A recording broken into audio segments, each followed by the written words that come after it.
Question: how can you multiply your talents when you live a sort of hermit life?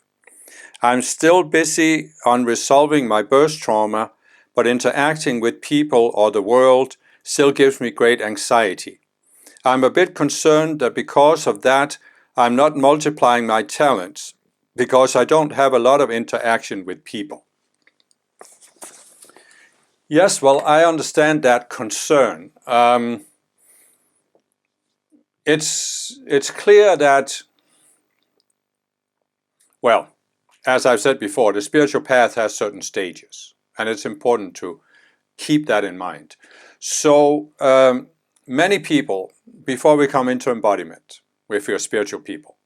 We meet with the Ascended Masters who are close to us, who are working with us, and we create our life plan. And it usually has two aspects. There is what we want to learn, which is our psychology, overcoming our psychological limitations. And then there's the gift we want to bring to the world. So in a sense, when you talk about multiplying your talents, you could say that helping others is your gift. You're doing something for others. And then dealing with your psychology is the learning phase or the growing phase where we look at ourselves. And so there are many people, and I think myself included, who decide that we want to get our psychology over with as quickly as possible, resolving the psychology, so we can get to the point where we can begin to give our gift. Get there as quickly as possible. And so it could be natural for you, it could be in accordance to your divine plan that you are taking a period where you are focusing on your psychology and not so much focused on what you can do for other people. You could say that you might not be ready to do something for other people because you still have these psychological limitations. So it may be perfectly fine for you.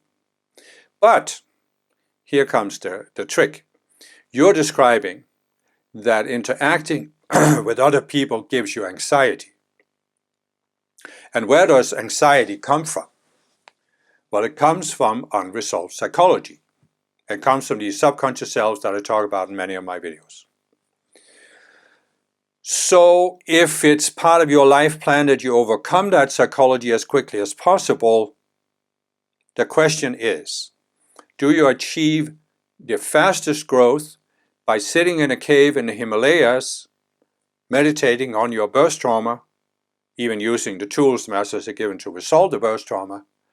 Or do you do it by a combination of working on your birth trauma, but also interacting with other people? Because what interacting with other people will do is, it will of course cause you to react. And you react through the subconscious selves you have, and when you see the reaction, you can more quickly see the subconscious selves. I've said before, in the Piscean age, it was okay that people, at least some people, withdrew from society to live in a monastic setting or sit in a cave.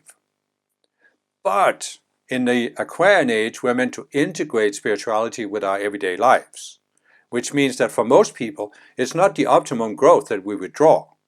The optimum growth is we interact with society. And so what I would say is that I would encourage you to interact more with other people.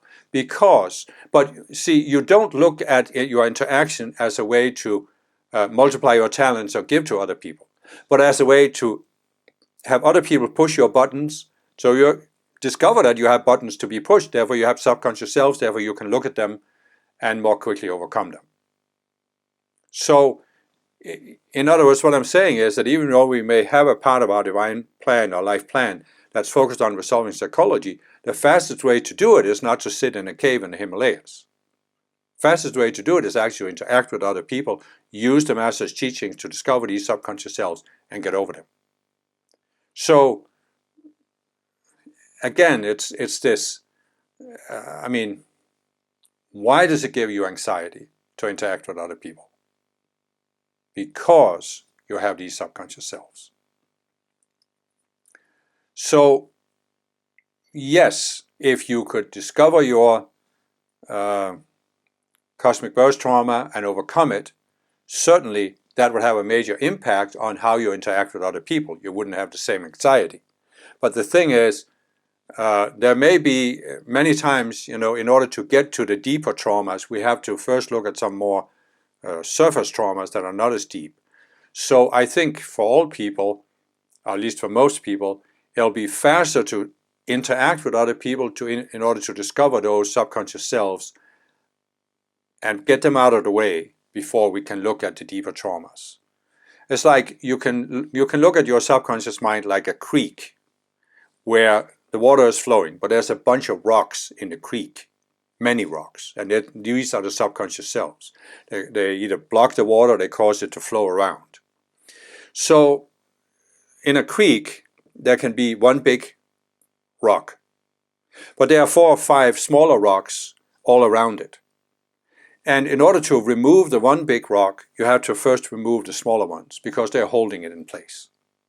And then when you clear away the others, you have a more clear view of the bigger rock, and now you can deal with that. And again, interacting with other people exposes those subconscious selves that are blocking your view, or the clear view of the birth trauma. So I would definitely encourage you to interact with other people more. But do it for the purpose of looking at your reactions and then asking yourself, why am I reacting this way? I totally understand where you're coming from. As I've described, when I was younger, I was much more sensitive. Like most spiritual people are, we are hypersensitive to other people. And I described just in a video I did here how I had a situation with a girl I had a crush on when I was 16, and I made a fool of myself, and I was feeling embarrassed about it for years afterwards. And of course, many other situations like that. So I understand that you can have such a pain of interacting with other people because they always activate this pain that you want to withdraw from it. But the thing is, the subconscious self that's causing the pain is still going to be there. And it may prevent you from discovering what your birth trauma is. So it is, in my view, still better to interact with people, even though it gives you the pain.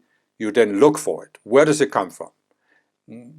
Where's the subconscious self? What is the belief that subconscious self has that says I should always feel embarrassed when I do or say certain things?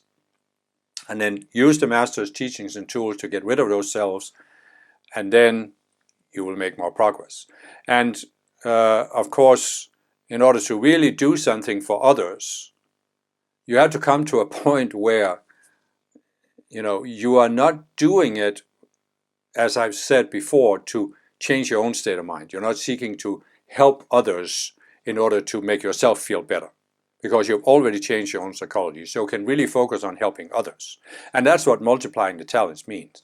I mean, I've seen, both in myself and in other spiritual people, that we go into this, we want to help others, or we want to save the planet. For example, in the Summer Lighthouse, when I was in there, we were so focused on saving the planet for Saint Germain, bringing Saint Germain's golden age, that we gave all of these decrees. We would give 4 hours was a normal decree session, sometimes 6 or 7 hours of decrees in a row. And we all thought this was, we were really doing something important. But there came a point in the early 1990s where I suddenly realized that doing all of these decrees had become an excuse for me not looking at my psychology. And that's when I went to therapy and started working more actively on my psychology. And this has given me tremendous growth. And that means that by working on my psychology, I started this in the early 90s. And then in 2002, I started working with the masters, first with Jesus as a messenger. And that was because in those 10, 11 years, I had done enough resolution of psychology that I wasn't so focused on myself. So in other words, I shifted, by resolving psychology, I shifted from being self-focused to being focused on what could I do for the masters? What could I do to help other people? It was not about me anymore. When you are totally trapped in your own psychology, it's all about you. And if you're seeking to help other people or even save the planet by giving all these decrees, from this state of it's still all about me, you are not really multiplying your talents. You are just still trapped in the ego, the subconscious selves, trying to change your own state of mind by doing something outer. That's not multiplying the talents. Multiplying the talents really means You've resolved enough psychology that's not about you, and therefore you're the open door for your I Am Presence and your Ascended Masters to do something for you that raises the whole. It can be to help specific other people at a personal level. It can be to do something on a more collective, even planetary level. But it's not coming from you and your unresolved psychology. It's coming from above, from your I Am Presence, from your Ascended Masters. That's really what it means to multiply your talents. You know, the ego can create all kinds of games where it pretends it's doing something for others. But that's not what Jesus meant with the concept of multiplying your talents. You're not multiplying your talents if you're acting through the filter of the ego. You're only doing it when you overcome that focus on self, and that requires the resolution of psychology. So which came first, the chicken or the egg? You know, should you resolve your psychology before you interact with other people so it's not painful? No, you should interact with other people so you experience the pain because that helps you see the subconscious self you haven't resolved. Anyway, that's my take on it.